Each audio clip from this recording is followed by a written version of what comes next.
السلام عليكم، مرحبا اعزائي. في هذا الفيديو راح نعرف شلون نسوي حساب باي بال ونفعله من خلال بطاقة ماستر كارد الالكترونية عبر تطبيق زين كاش. تضغط على تسجيل حساب جديد، تقوم بملء المعلومات بشكل سهل وبسيط. هنا تختار حساب شخصي وتضغط على استمرار، والدولة اللي تختارها الأردن، وتكتب هذه المعلومات بشكل اعتيادي، البريد الإلكتروني وكلمة المرور، وتفعل الحساب من خلال البريد الإلكتروني.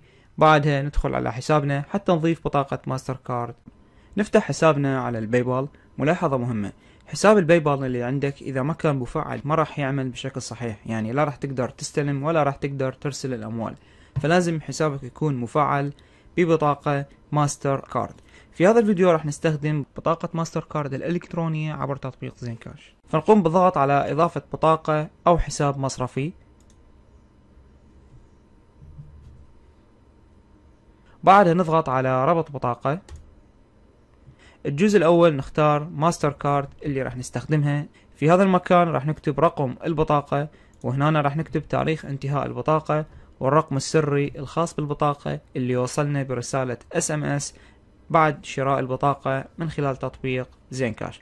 بعدها نضغط على سيف، وبعد الضغط على حفظ راح توصلنا رسالة SMS على الرقم اللي استخدمناه بشراء بطاقة ماستر كارد. هذه الرسالة تحتوي على كود مكون من 4 أرقام، وبتقدر تميزه من خلال الشكل اللي أمامنا، مكون من 4 أرقام وبعدها مكتوب كلمة كود.